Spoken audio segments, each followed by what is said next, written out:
guys, meron tayo ditong kangkong. Mag-aadobo po tayo ngayon ng kangkong. Meron din po tayong, ayan, ilang pirasong okra na isama na. So, himayin lang po muna natin to at ibabad natin sa tubig.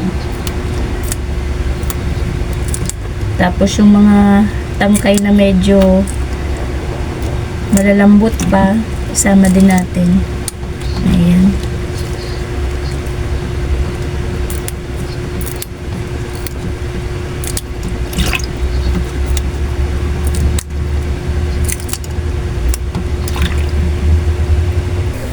So yun guys, nahimay na natin yung ating dahon ng kangkong. Ito na po yung dahon, hiniwalay natin at ibinabad natin sa tubig. So yung tangkay po at okra, ayan, pinagsama ko po yan para uunahin natin igisa kasi medyo matigas-tigas siya kumpara dito sa dahon.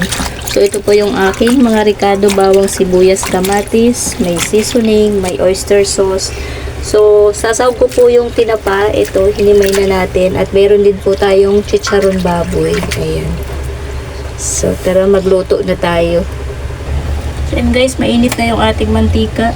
So, mag-start na tayo.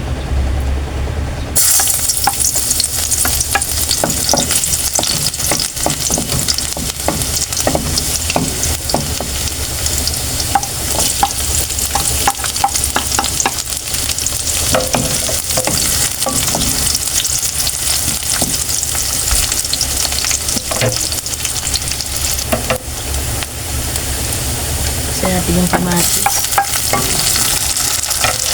Laki ng kamatis.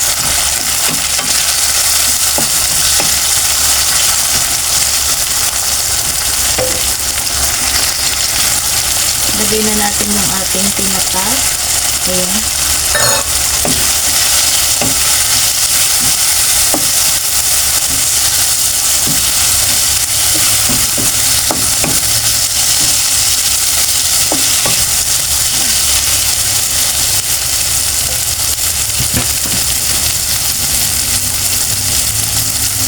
Tingnan natin guys yung tangkay at okra.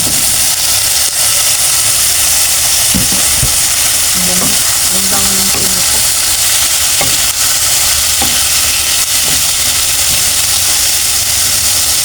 Ito yung oyster sauce.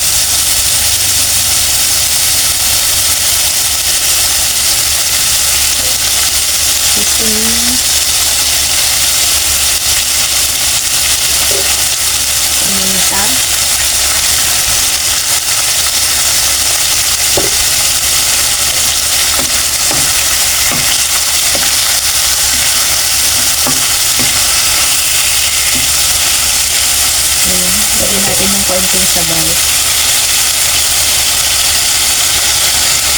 Lagyan na natin yung ating chicharon.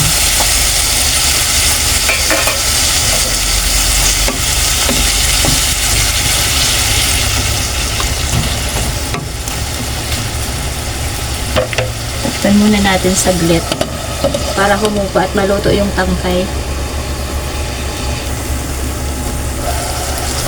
Ito pala yung ano guys, yung ulo ng tinapa, dinikdik ko.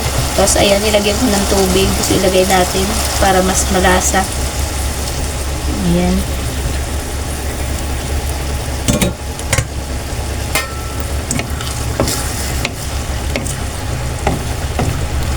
Wow, tangkay pa lang parang ang sarap na.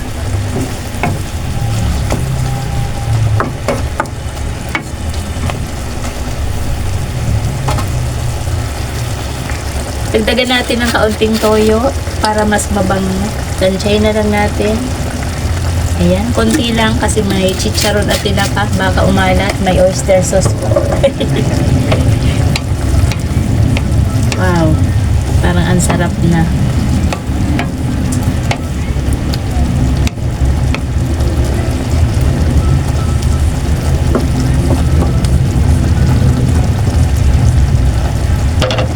Natin ulit kasi matigas pa yung okra, hindi pa pwede ilagay yung dahon. Yung dahon naman po ay napakabilis maluto. Ayan, matigas pa. Takpan natin ulit. Ayan, lagay na natin yung dahon.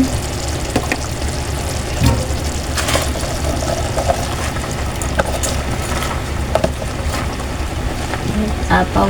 Kunwari ako, mamaya wala na yan. Ba, nawala yung sabaw. Kaya, na-absorb ng na-absorb po ng chicharon.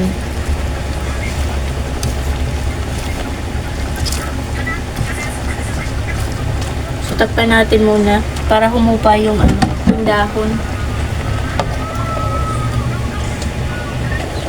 Tingnan natin guys, humupa na yung dahon. Ayan. Baliktarin natin.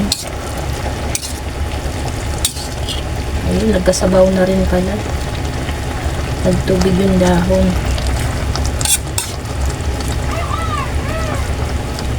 Be, hinay yan.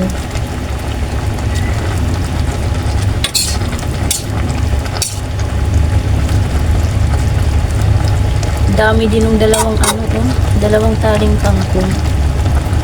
Dumami. Tikman na natin. Malapit na ito maluto.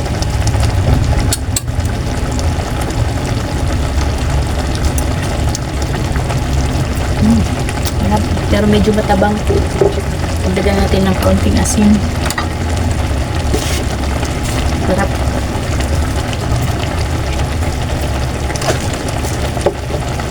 Katamis din ng mga gulay.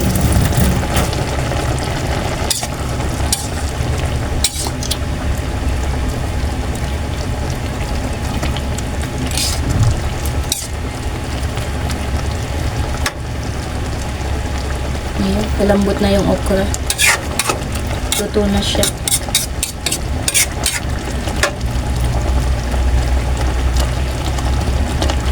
So, ayan, okay na to guys. Luto na. Try natin ulit. Sarap. Sarap po. Pwede nyo rin gayahin. Tipid na tipid po na ulam. Ayan, hanggang dito na lang. Maraming salamat.